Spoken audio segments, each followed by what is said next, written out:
It sort of really opened my eyes to see how people with Down syndrome and disabilities are treated in a developing country. And so we ended up taking both of them to get their hearts healed. I mean, we can complain about the American healthcare system all we want and the insurances, but in the US, most of the cases, people with Down syndrome living until up to 60 years old. Today, we're privileged to have with us an extraordinary advocate for children with special needs, Lauren Costabile. She is the founder of Hearts of Joy International, an organization born out of a profound journey to Uganda, where she first saw the dire situation for children with Down syndrome.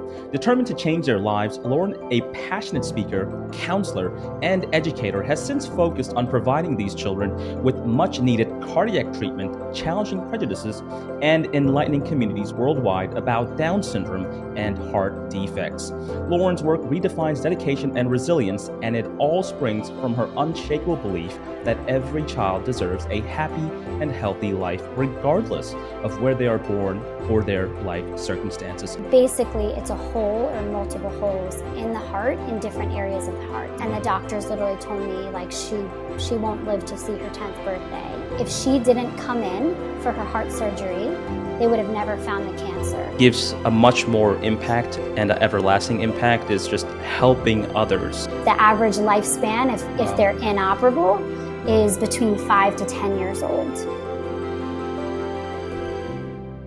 Hi, Lauren, thanks welcome. so much for having me. Of course, I would love to go ahead and learn more about your journey. So I know you're the founder and director of Hearts of Joy International. So what sparked this path for you? So I've always worked with children with special needs, in particular Down syndrome. I have an extensive background in doing so. When I was 17, that's where it started for me. I volunteered at a camp for children with all special needs, and that's sort of where the seed was planted in my own heart, where I just saw the beauty of these children, and I was just so drawn to work with them.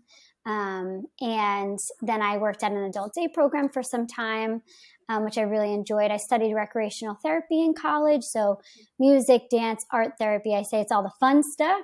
And I did that with this population for quite a while.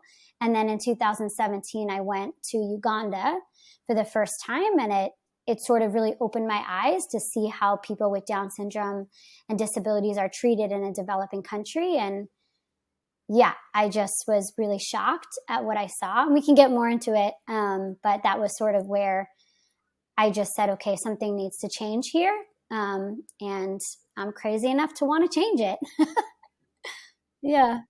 Wow, no, that's amazing. How did you ended up in being volunteer in this camps? Your parents exposed to it? No, actually, you just found it my yourself? older brother had been doing it for years, and he had always asked me, Lauren, you should really join. And, when I was in high school, you're so sort of, in your own bubble in high school. You can't really think about going outside and doing something for someone else. So I was 16, 17 years old, and I would constantly tell him every year, no, I'm not going to do that. That's just for you. Like, I wasn't interested.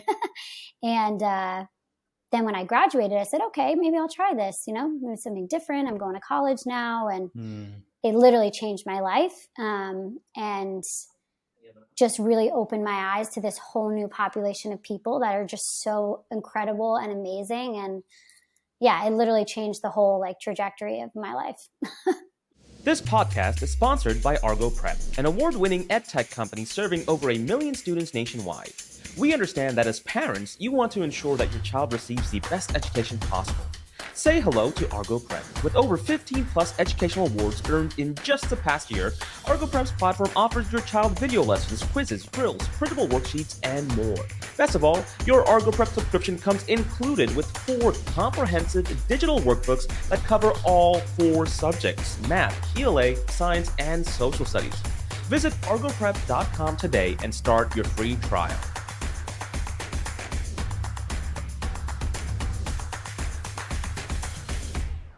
Wow. Can you talk more about your journey, your first trip to Uganda? What was the purpose of the visit, and then what you basically saw there, and that transformation in yourself? So my best friend Claire had lived in Uganda the year prior. She's an occupational therapist, and she volunteered with a group that sent her to an orphanage for children with special needs. And she was transformed through that experience. And then she started her own nonprofit to do occupational physical therapy and speech therapy and counseling for families about disabilities, because she saw that there were a lot of children just being dropped off at these orphanages, but they had families and they were being abandoned because they had disabilities. And so she would tell me about this and it really intrigued me. And so she's like, just come and visit us. So she had moved there full time. And so I just went as her best friend to go and visit her.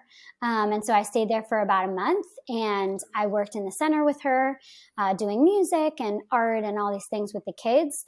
But at that time, she was working with children that had physical disabilities, you know, teaching them how to walk and eat and talk. And I really wanted to see children with Down syndrome. And so I got connected to a local group there. And so we went one day, we visited about 15 children with Down syndrome in their homes. And that's sort of where things shifted for me, because I was able to see firsthand how they're treated in a country like that. And what I noticed was they were all kept inside the homes, weren't really outside much. And if we were, there were a lot of people sort of staring at us like they couldn't believe that we were engaging with this child in the public. And there just was such a stigma against them, like they're seen as this burden or a curse even. And I remember from that camp that a lot of my campers had these like big scars on their chests. And I remember asking the director of the camp, like, what is that? And she told me 50% of children born with Down syndrome have a heart defect that requires surgery to repair, but they get it as a child when they're 6 months old, and most of them live a happy and full life. And I just thought, okay, that's interesting, but I didn't really remember it until I was literally standing in Uganda on that red dirt road and engaging with these children. And I kept feeling prompted to ask, like, do they have a heart defect? Have you checked? Are they okay? And everyone was sort of just very unaware. Which statistically speaking, half of those children should have had a heart defect or at least gotten checked or had the surgery, and that just wasn't the case. And then the last child that we visited was a 6-month-old child who, like, I just held her and I could feel her heart beating against mine. And it was like God literally told me, help her. I didn't know what that meant. I didn't know if she had a heart defect, but in my head, I'm like, what's wrong with her? She's perfect. Like, she was so beautiful and this happy little baby, but the way she was breathing was very labored. And I had just the intuition that maybe this child has a heart defect. And that's really where it all started. That took me on a journey of helping this one child. Because then months later, they took her to the hospital to get like a heart scan and echo. And she had 3 holes in her heart and she needed surgery. And so my friend and I were like scheming and planning. And we ended up taking her and another child that they had found, because when I was there, I taught a class to some mothers about Down syndrome. And I explained the physical features. I explained, if you ever see a child like this, the most important thing you can do is take them to the clinic or the hospital and check their heart to see if they need operation to fix it. And the translator from that class was out in a village and found a baby because of what I said. So that's that like ripple effect that you hear. It's like the power of education. And we can talk about that later too, because education is a huge piece of what we do. And this is why, because it's so powerful. And so we ended up taking both of them to get their hearts healed.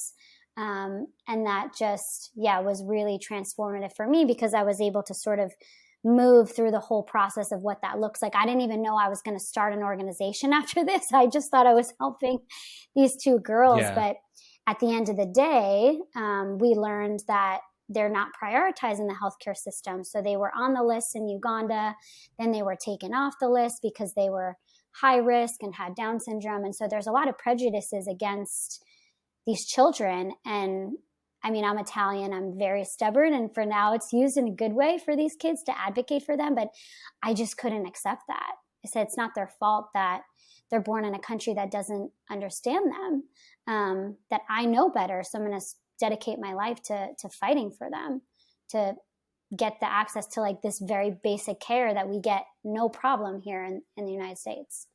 Hey there, before we dive back into the episode, I wanted to stop for just a brief moment and express our heartfelt gratitude. Knowing that you've chosen to spend your time with us, to listen and engage with our content truly warms our hearts. Every story we share, every topic we discuss is made much more meaningful if you are here with us on this journey.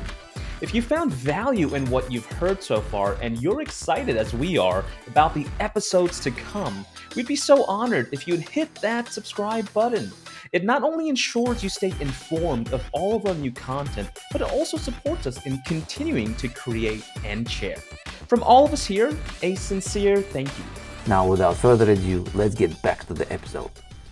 Yeah, I love the fact that you know it's starts off with a story, starts off with one individual, maybe two, maybe three, and then starts off with an entire organization. I think that's how actually a lot of great organizations, even companies and for-profit companies are built.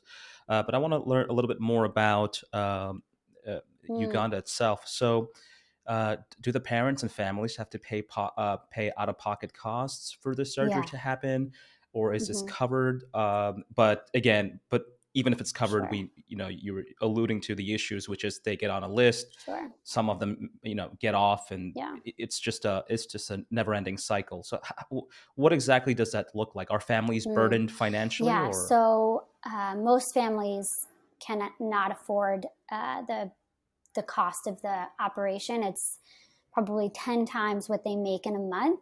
And it's so out of reach for them. It's very overwhelming and leaves them feeling very hopeless. So even if they had the desire to help, there's, I shouldn't say never, but it's very unlikely that they would actually be able to provide. It's really hard to fundraise there, and it's just not possible. And so that's where we come in, because it's just, it's not something that they can afford. And oftentimes too, sometimes they don't even know the child has Down syndrome and a heart defect. So we try to even just raise awareness for that need, that, okay, hey, if your child has this condition, you should also look for this. But yeah, they're so overwhelmed. The system there, the medical system there's hundreds of thousands of children that need so many things, but cardiac specifically for some reason. So if you have any other, what they say, comorbidities like Down syndrome or another disability, you're not really included in that list. And yeah, they would have to pay out of pocket. There's no insurance. It's, it really is a very dire situation that, I want to change. I want to be able to help these parents to not only, heal the hearts of the child, but to give them hope. And part of our program too is to have them like pay for something. So whether that's an exam before they go for surgery, or an echo report, or a chest x-ray, that we ask the family to contribute something. And the reason why we do that is because it dignifies the parent. Like they want to be included. They want to be part of it. We're not just an organization that gives things for free or free handouts, is what I say. I've learned over the years that I'm not the parent. And so I want to dignify the parent and give them the opportunity to provide, even if it's in a little way that they can. I mean, we've had people sell their goats, sell their like kitchen tables that they made themselves, like so that the child could get a passport or a visa, so that they were able to go travel to get the heart surgery. And we'll get into that too, because we have hospitals everywhere. So we send people all over to get this procedure, but it's just a really beautiful thing. And what? So if I'm sorry, and since we're go ahead. Sorry, I just want to finish up and wrap up with one topic to this, so we can kind of close the picture over here. I'd love for you to tell us, which is what happens when these kids do not receive the heart surgeries for their particular heart defects. Is it a shorter lifespan? If so, is like any kind of data? I mean, how detrimental is this really, so our audience really gets a good idea of how serious this issue is? I have addition to this question, actually. If a child has a Down syndrome, does it mean automatically that they have to have this surgery, or or it's not 100%? So half of individuals born with Down syndrome will be born with this cardiac defect. It's a congenital heart defect, so they're born with it, but it's not everyone. And basically, it's a hole or multiple holes in the heart in different areas of the heart. So where the hole is located, how big the hole is, determines how we can correct it. So what happens is if you don't correct some of them in a timely manner, so by 6 months to a year is usually the cap of when the most ideal time is to correct it. What happens is the blood flows into all the wrong areas of the body. So it floods into the lungs. And what happens is you can't repair the lungs without the heart failing, and you can't repair the heart without the lungs failing. So they deem these children inoperable. And so they say we won't be able to do the operation. And the average lifespan, if they're inoperable, is between 5 to 10 years old. Wow. Yeah. Okay, so that's serious. I mean, And that so is, I learned that that is because very one of the serious, first yeah. babies that we brought for surgery, that's exactly what happened to her. She was 2.5 years old, so she was way over the mark. And I was learning at this point. And the doctors literally told me, like, she won't live to see her 10th birthday. And that was devastating to me, and that was devastating to her family. And that was also part of the spark or the inspiration in me that I said, we need to change this. We need to shift the narrative and educate people earlier on so they know what to look for. So no other child has the same fate as this one. So that was a big part of the inspiration for me that, they literally will not survive. And It's 6 months from the moment they are born? sorry? It's 6 months period from the moment they are born? Yes. And sometimes it's earlier they decide to do the surgery. Sometimes it's a little later. Like I said, there's about 5 defects that can affect our population.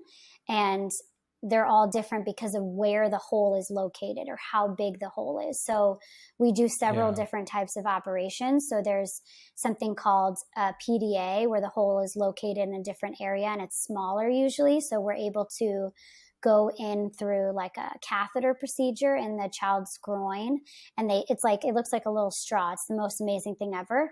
And they put in a device that sort of plugs the hole, and that's less severe operation. It's less invasive. It's not open heart. But then we also do full open heart, where they have to open the chest. It's much more invasive. They're closing 1 or sometimes even up to 4 holes. Sometimes they're closing a really large hole in the middle of all the chambers. So it varies, and every child is different. And we're really like going to like fight for them at every chance, no matter what age, no matter what. We'll always, send it to our medical team and see if they're able to operate and give these children the best chance. But it's unique for every child, but it's also, we can gauge like this is, this child's most likely inoperable, or this child is able to get the surgery. So it's very time sensitive. And how much is one surgery? Yeah, so our treatment costs are $10,000 per child, and that's because we send them to India, is where one of our main hospitals are. So we work now, if it's expanded, we work in Uganda, India, Mexico, the Philippines, and also here in the States. But our work here looks a little different because we counsel women who get the prenatal diagnosis of Down syndrome and a heart defect, connect them to like a cardiac team, and throw baby showers for them, help women that don't have a lot of resources. But our main hospital is in India. So we will send children from the Philippines, from Uganda, and then we have a hospital in Mexico, and then we have 2 hospitals in the Philippines. So it's really just determines like the complexity of the case, because they're only able to do certain types of defects. It's very complex in certain countries because of lack of resources or lack of doctors even. So we, every child is a different case, and we review them very intentionally and, see where is best for them to get the procedure. Yeah. And how long you are running this your organization? It's been 4 years. I formed the organization in 2019, but I went to Uganda in 2017, and then in 2018, I took those 2 girls to India to get their surgeries. So I've sort of been doing the work for 6 years, but the organization officially formed in 2019. Yeah. So it's been 4 years. Mhm. Yeah. And what would you think is the biggest challenge you faced while setting up your organization, the Hearts of the Joy International? Yeah, I think because we're working in so many different cultures and languages, I think that that's definitely a challenge. But in the same breath, it's also one of the most beautiful things about our work, because it it sort of speaks to the fact that like care and love like are so much louder than those differences, and we see that often in what we're Yeah. doing. But yeah, I would say, you know, navigating different cultures, and I'm very sensitive to the fact that we are foreigners coming into a country that we're not from. So the last thing we want to do is take away from, you know, the people that are there, or, you know, come in and just, yeah, kind of rile things up. We really want to work alongside the natives. We want to, you know, we have translators and social workers and nurses in all these countries that work with us, alongside us, because I believe that that's the best way to do it, because we are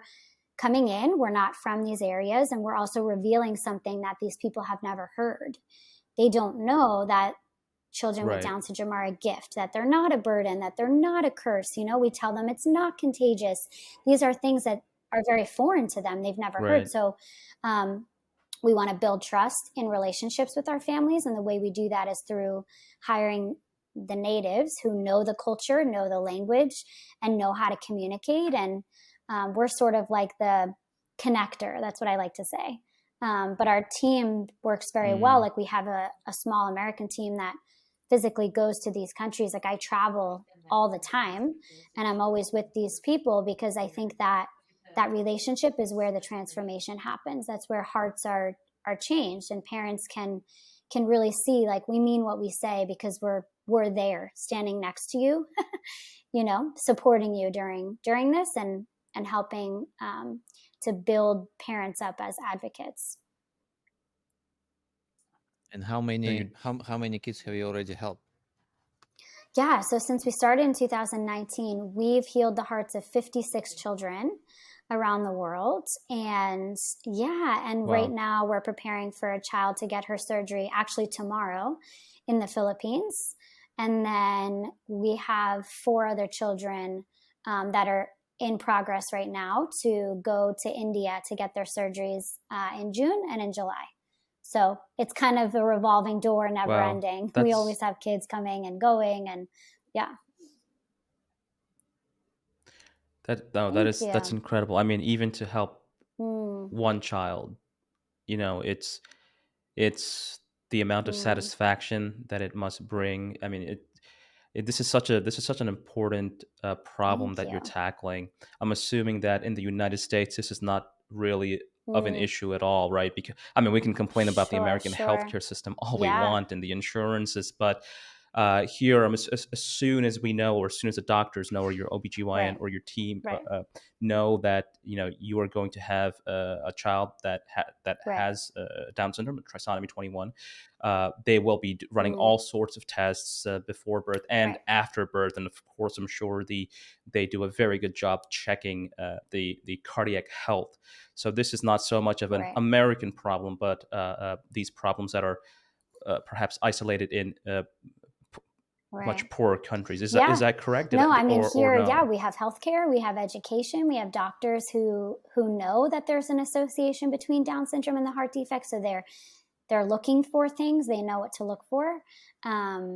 Yeah, so it's much less of that here in America, and where we sort of come in here is more of that like emotional support counseling for women that yeah, just don't have any support once the child is born, and are, I think that that human sort of fear of the heart defect, is my child going to survive, are they going to be okay, that's universal. It doesn't matter where you Right. are, it's just we have more resources here that can fulfill that need. But that emotional, you know, support, that relationship with the mother and the family, that's still what we do worldwide.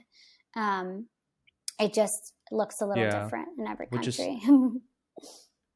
which Mm, which I just want to highlight is also critically important, the mm, emotional connection. So specifically, we can say in the United States, because when we were speaking with Tara, sure. who we did an interview with, uh, uh, one of the things that she mentioned was there's not really a community for Hmm. this. I mean, there are Yeah. groups out there, but it's scattered all across the United States, right? Like, who do you like if you do have a Mm, child with Down syndrome? What's the chance that somebody with another child that has it? If not, you really lack the mm, emotional support. Who do you tell? You can talk about your issues and problems to other parents, but they mm. can't relate. I can't sit here and say you can Sure. sympathize, but Sure. can you empathize? Yeah. So No, so I just and checked that's I just want statistics. to say that's equally just as important. Mm. Yeah, I just checked the statistics in US. Most of the cases, people with Down syndrome living until up to 60 years old. Could you please Yeah. share I don't any know. success stories you had?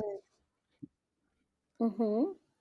Yeah. So, um, there is one that's coming to mind specifically. This is a child in the Philippines. Her name is Ezra, and she was probably about 6 or 8 months when we did her surgery. So she came to the hospital and she was with a group of 4 other children. So there was 5 of them that were getting this operation, and she came and they do all these like pre-operational testing, and so her blood work kept coming back abnormal. Her levels were all over the place, so they delayed her surgery several days. All the other children got their surgery, and the mother had a difficult time with that, so we're there to support her. And then finally they were able to get her a blood transfusion and they were able to get her levels stable.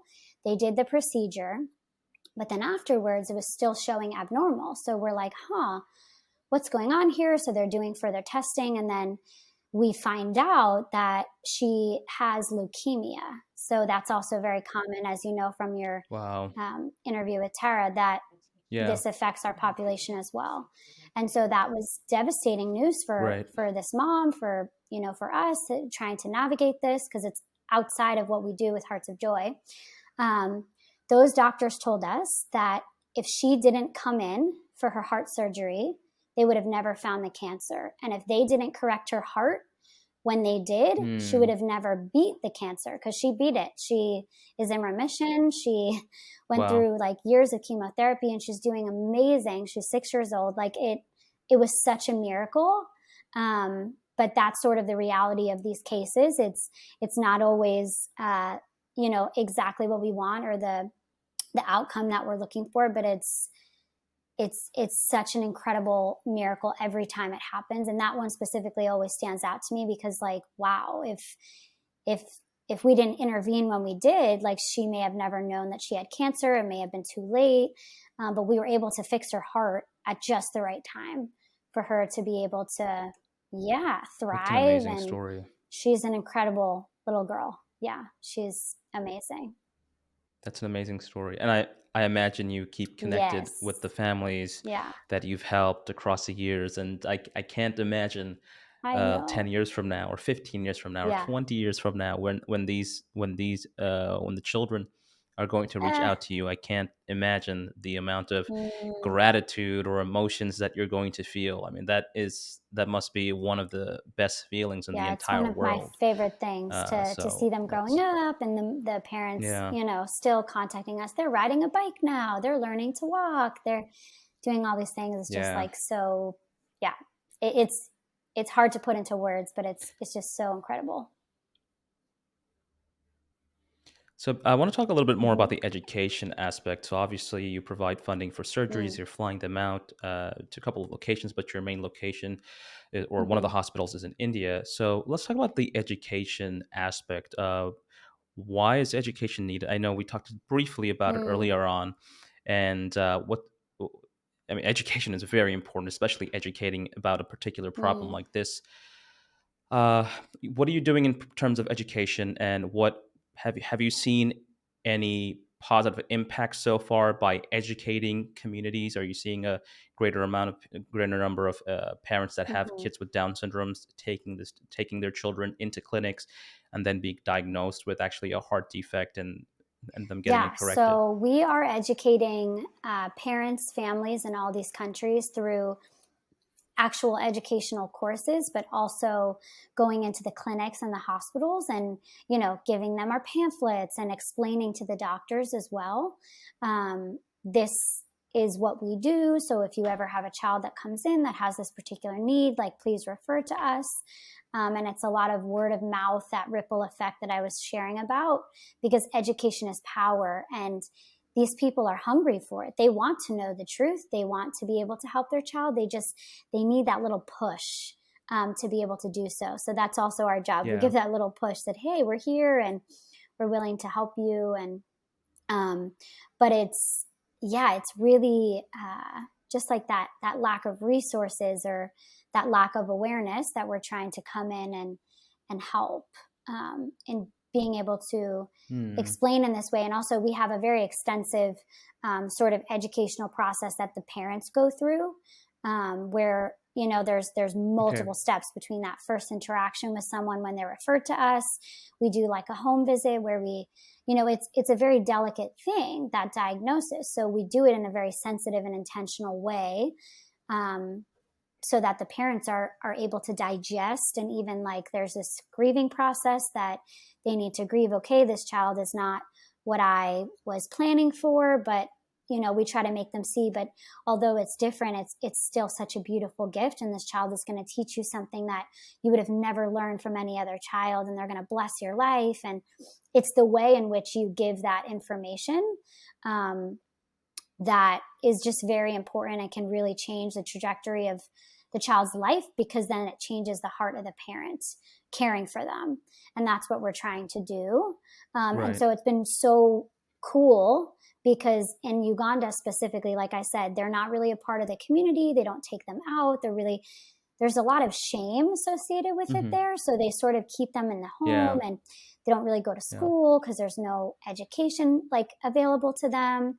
Not none, but it's rare, limited. Right. And so it's tough. And also it's money to pay school fees, and it's just a lot of things. So, but since, people have gone through our program, we have all these moms in this big community now. So they all talk to each other, and what's been happening, which I think is just, one of the coolest things, is that our moms get it now. And so they're taking their kids out to the market. They're taking their kids like on a walk to get water. Like they're bringing them out in the community. And so what's happening is other people are seeing them. And it's that ripple again, where another mother sees a child and says, hey, like that looks like my child. Like, what is that? And then there's that education piece of that mom saying, oh, this is Down syndrome. And have you checked your child for a heart defect? And oh, okay, then talk to Hearts of Joy. And there's one mother in particular who is just like a rock star in Uganda that we say, like, every time we go there, we go to visit them, and she has like 5 people over. Hey, come meet Lauren. And they all have, their children have Down syndrome, and she met them at the market or out in town. And it's just like so amazing, because we know the program's working. These people are now comfortable sharing their child with the community, and it's helping more families.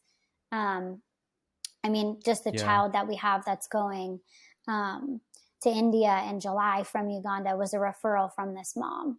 Yeah. So it's just so cool. Wow. It really, it's the power of education.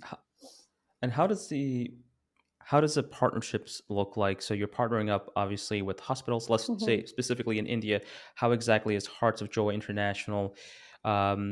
What does that partnership or collaboration look like?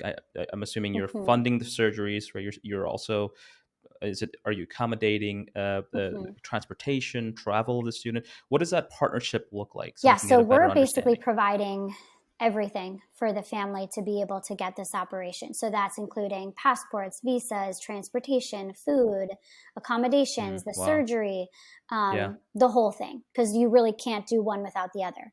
You can't get the surgery without having a passport. So that's why we say it's a treatment cost, because you have to have all these things in order to to get the operation. And so we have agreements with all of our partner hospitals that accommodate our families. And then our team, so me and a cardiac nurse, will go with the families, and we'll be there to sort of provide that support and further education during the surgery process. So that's anywhere between 2 to sometimes 8 weeks that we're, with them. And because it's a very... So you're doing a lot of I love traveling. it. I'm a crazy lady. I like get the bug, and then I'm like, I got to get up and go Awesome. No, again. I love that. But it's a very difficult process, and I think that's overlooked as well, because it's good enough that you're just sending money for a surgery. That's what people would say here. Oh, that's nice, you're helping them. But to me, that's not good enough. It's not good enough to just send money overseas. And yes, we're saving You a have to child's life. control everything. Yeah, we're saving a child's life. 100%. But again, that relationship is so key, because that's how people thrive. Like, you need to support them. It's so difficult to have your child in a hospital and not know if your child's going to be okay. They're going through this massive life-altering procedure.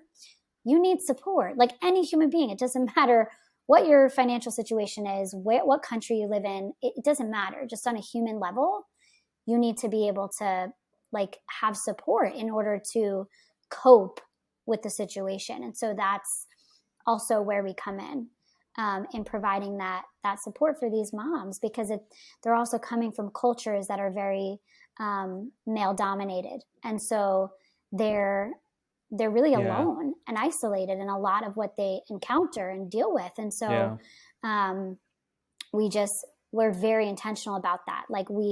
I saw that very early on, that was also a need that comes along with the bigger need of healing their hearts. There's so many other little needs that need to be met in order for this to run and to be successful, and just to make them comfortable. If we can make it a little bit easier for these moms that, then we're gonna work really hard to do that.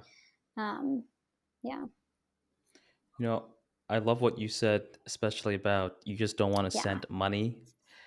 It's like it's the same thing here. I the gratitude and the amazing feeling, the euphoric feeling, comes when you actually you are front and center trying to solve the problem, not just sending money to an organization. So, which I greatly admire you for doing and taking that initiative. It's easy. Well, I will say it's easier to write a check than to actually not just write a check, but go ahead and make sure that you've vetted the hospitals or found the right surgeon or found the right team, and making sure that you provide emotional support, be there for the families, and you're going above and beyond traveling for every scheduled surgery. I mean, that is very respectable and commendable. But at the same time, that must be very satisfying. For the past 2 years, I don't know about you, Vlad, but this is a question that I ponder often.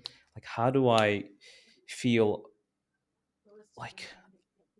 undeniable satisfaction? I don't know if you guys if you both of you understand what I'm trying to say. I mean, money is one thing, but something that gives a much more impact and an everlasting impact is just helping others. I mean, truly helping others, being able to say, hey, wow, I was able to help this community, and we were able to help 3 children that had heart defects who would have otherwise lived till at most 10, 11 years old. Now they're living and thriving. And the fact that maybe 15 years from now, they'll send you an email or they'll give you a call and say, hey, Vlad, remember me? Yeah, well, thank you. It's not only help, you save the life. This is even next level. Not just help, you can help somebody achieve some goal, but saving life, this is something different. I mean, it's beautiful. I mean, it's very powerful. Don't get me wrong, it's really challenging. It's not easy to go that extra step, and I bet because we're dealing with people that are just having a very difficult time and struggle. This is a very vulnerable time in their life that we are a part of. But for me, I believe that our sole purpose on being on this earth is to serve others, because that brings so much joy. And for me, it's almost like an act of obedience. God asked me to serve in this way, and I say this is the way I feel called to love the world. And I would do it 100 times over, even with the heartbreak and the pain and the challenges and everything, because when you look into the eyes of just one of these children, it's all worth it. Yeah. It's really amazing. I want to ask a question a little bit off the topic. So, is there any diet that children have to follow when they have Down syndrome? Diet, like food? Yeah. It's like any tip. Like before or after the surgery, for example? No, it's not anything specific. It's just typically because the heart is not functioning properly, they do have issues with eating before. And that's only because they're probably malnourished, also because of environmental factors in these countries. But they have poor weight gain before the surgery. So their body is not absorbing the nutrients. And that's because their blood is, their heart is not working properly. So you could feed them, but they're not gaining weight. They're very, very underweight, usually very small before the surgery. It's funny you would ask this question because we always laugh and we love to see the kids like blow up afterwards because they get so like chubby and because they're just eating, like they're not eating any different. It's just their body is working properly. So it's digesting the food properly. It's metabolizing properly. And that's just like, when I see pictures of them, like 6 months, even a year after, I'm like, who is this child? Like it's so cool. And they look so different. And it's beautiful. Lauren, I'd love to ask you Sure. one last question over here, which is, what does the next 5 to 10 years look like? What do you see? Hearts of Joy International. What does that look like? Let's say in a 5-year time frame. I mean, we want to just keep helping as many children as possible, and if that means expanding to other countries or even building like facilities in maybe Uganda or the Philippines that can care for them. We just have this beautiful vision of like just the world shifting their mind. Like that is our biggest goal is yes, to save the child's life, but for people's minds to be shifted and for that narrative to change, that in 5-10 years, people in these countries are saying, hey, my child has Down syndrome, but that's okay. And it's a beautiful thing and it's a gift. And, I know to look for the heart defect. That would be like my happiest moment is when, that they know, or they're, willing to know, if that makes sense. Because sometimes we're met with a lot of resistance because we are sharing something that's radical and different that they've never heard. So for that to be softened in the hearts of these people around the world, that perspective of people with Down syndrome is changed, then we've really done our job. Continuing to save lives, but to shift the perspectives also. No, I love that. And actually, I was thinking about that. So I love that you mentioned that. I mean, to ultimately have your own, whether it's a clinic or a hospital, I'm assuming it has to be because you'd be doing surgery on site over there. And the university. I mean, when we and the university, but I'm just talking about like the economics side of things. Technically, it'll allow you to have a greater impact. I mean, the upfront costs are of course enormous, but in the long run, the cost per child expenses decreases probably significantly, and you're able to make a greater impact. But again, the big challenge, of course, is that huge upfront capital cost. To make that investment, because it is a serious investment, and I'm sure there's a lot of regulation and bureaucracy and licenses involved with that. But I love the vision. We're very excited to see what comes next for Hearts of Joy International. We love every story and every child, and we can't wait to follow up with you very, very, very soon, and hear some incredible stories about other children that you've been able to affect. Lauren, thank you so much for everything you do. We certainly appreciate it. One last question to wrap it up: is there any message you would like to leave our listeners? And after that, of course, please share with us where our listeners, if they're interested, where they can find you. Is it a website? Is it a social handle? I think it starts with us. I think it's easy to say, oh, that's really beautiful, Lauren's story, but what does that have to do with me? I live here in America. I think that witness or that example of one person, I believe can literally change the world. And now I'm sharing this with you. So I hope that in your conversations, then you've learned something that you can say, hey, this is, what affects children with Down syndrome, and this is how we can help them. And also what's super, super important, and is like promoting person first language. So often with this community, we hear people saying, Down syndrome child or Down syndrome kid, but instead we want to say a child with Down syndrome. We want to identify them as their personhood first. They're a human being. They have dignity. They have value. Right. And then comes their condition. They're not Down syndrome. They're a human being. And so that's something too within our education, like language is super important to us. And that's something that everyone here can do to help, like I said, shift that narrative of these children have value and they have purpose, just like anyone else in the world. That's something that we're very passionate about. And there are so many ways that we can get involved here with what we're doing with Hearts of Joy. You can check out our website, which is www.heartsofjoyinternational.com. Make a donation, email us. I'd love to hear from anyone that feels inspired or desire to want to help or get involved. I'd love to hear from you. And also on our social media, Hearts of Joy International. We're on Instagram, Facebook, and TikTok. I laugh because I'm like, TikTok is taking over the world, but we're on it.